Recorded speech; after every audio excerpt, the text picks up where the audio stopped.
Hamas reports more than 240 Palestinians have been killed in Israeli shelling in Gaza in the last 24 hours.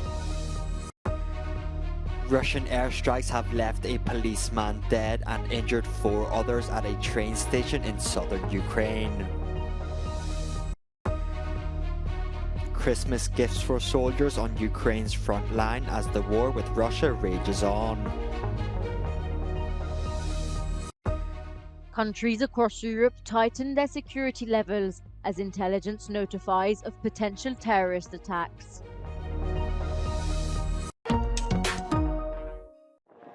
Hamas reports that 241 Palestinians have been killed in the last 24 hours in Israeli shelling. Meanwhile, the Israeli army announced the death of 5 soldiers in Gaza, bringing to 161 the number since the 27th of October. צה"ל קרוב להשלמת פירוק גדודי חמאס בצפון הרצועה. היא מתקיימת בשטח מורכב. לכן המלחמה תימשך עוד חודשים רבים, ואנחנו נפעל בשיטות שונות, כך שההישג יישמר לאורך זמן. Israel returned bodies recovered from northern Gaza to Palestinian officials on Tuesday, with a trailer truck bringing dozens of the dead in blue body bags. فنحن لا نستطيع في داخل حي مسكون في داخل هذه المنطقة بفتح هذه الثلاجة أو الكونتينر للتعامل معه، ونحن نتواصل مع أصحاب الشأن للنقل إلى المقبرة، ومن هناك سيكون بإذن الله تعالى التوثيق عبر وزارة الصحة الفلسطينية ووزارة العدل لتوثيق جرائم حرب ضد جيش الاحتلال الإسرائيلي. 4 days after the adoption of a resolution demanding the large-scale delivery of humanitarian aid to Gaza, the UN has appointed Sigrid Kaag to coordinate this mission. At least 1 person was killed and 4 others injured on Tuesday when a Russian airstrike hit a train station in Kherson. Civilians were preparing to evacuate when a policeman was killed by shrapnel, the Interior Ministry said. Російський удар по залізничному вокзалу. Евакуаційний поїзд. Всі служби зараз на місці. Кількість убитих і постраждалих наразі встановлюється. На місці було багато цивільних. These images allegedly show an attack on the Crimean port of Feodosia, as Ukraine said its air force destroyed a warship on Tuesday. The attack also left 1 dead and 2 injured and damaged 6 buildings, according to the governor of Crimea. The Ukrainian army assures the ship was carrying Iranian-made Shahed drones, frequently used by Moscow in the conflict. In his nightly address, Ukrainian President Volodymyr Zelensky said special thanks to our air forces and, quote, good work on the invaders in Crimea.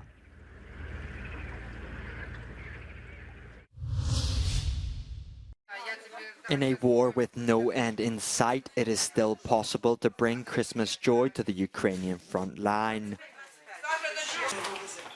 The Kropov Public Center in Kropyvnytsky collected gifts for the soldiers. Essential goods, tactical equipment and more to boost morale. Веземо подарунки від наших діток з міста Кропивницький. Ми хочемо привітати наших хлопців, трохи їм підняти бойовий дух. Ми припинили рахувати ці поїздки, кількість їх, тому що кожна поїздка для нас, вона, скажімо так, робиться серцем. І з кожною поїздкою ми віддаємо частинку своєї душі і тепла тим, хто захищає нас на передовій. Santa Claus here is called Ola Yenev, a driver who has been making deliveries to Ukrainian soldiers since 2014. This year he takes smiles to the east of the country, which he hopes will last until his next delivery. Security measures have been strengthened in crowded areas over the Christmas period in the Vatican, in light of international recent events and the risk of terrorist attacks. Italian authorities warn of a higher risk of jihadi attacks amid the Gaza war and eco-activists seizing the occasion to stage headline-grabbing stunts. Precautionary measures were also taken in Germany and Austria. zur Zeit, wie Jesus geboren ist, wurde, war es auch nicht sehr friedlich. Also das ist nicht was Neues. Was gut ist, ist, dass unsere Exekutive so wachsam ist, dass man genau hinschaut. Ich fühle mich ganz sicher, aber man muss wirklich aufpassen. German police said they were taking precautions over Christmas after receiving intelligence of potential terrorist attacks on New Year's Eve. Lee Sun-kyun, best known for his role in the Oscar-winning film Parasite, was found dead this Wednesday. The 48-year-old South Korean actor was found inside a car in a park in the center of Seoul. According to South Korean news agency Yonhap, he left a suicide note to his family. Lee was being investigated by the police for allegedly using marijuana and other psychoactive drugs.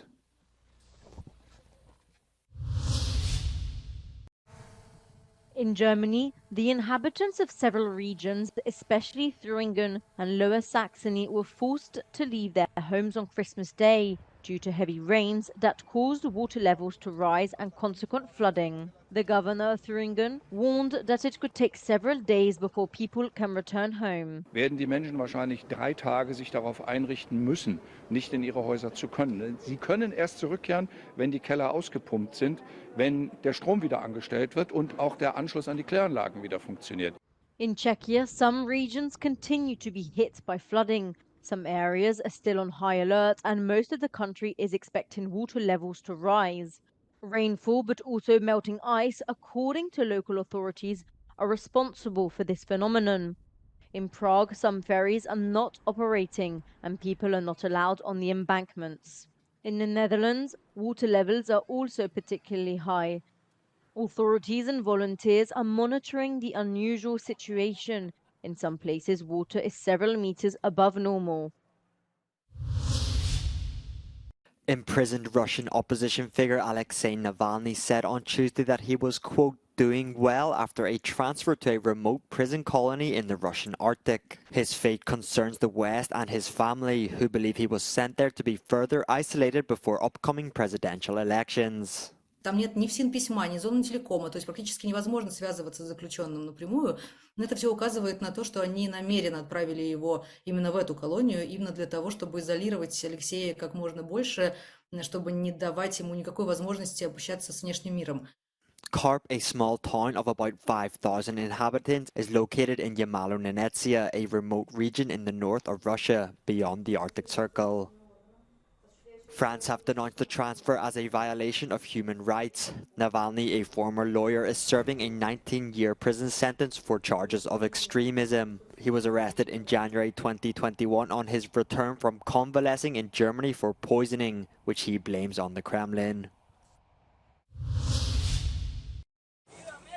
In Mexico, the largest migrant caravan since June 2022 set off towards the US border on Christmas Day. Around 6,000 migrants walked through southern Mexico, many in hope of getting a transit visa to at least take a bus enabled to reach the US border, even though Mexican authorities claim they do not give them out. Mexico says it detected 680,000 migrants moving through the country in its first 11 months of 2023.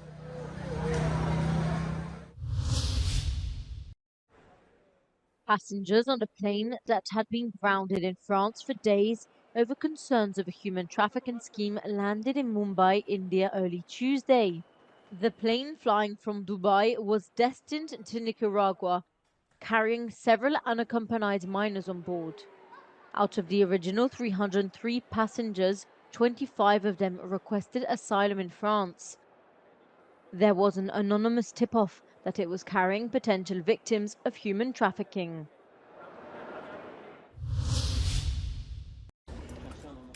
Lyon's Lumiere Institute welcomed a famous filmmaker, perhaps the greatest living documentary filmmaker of them all. Frederick Wiseman, with almost 50 films to his credit, came in person at age 93 to present his new film Menu Plaisir Les Trois Gros.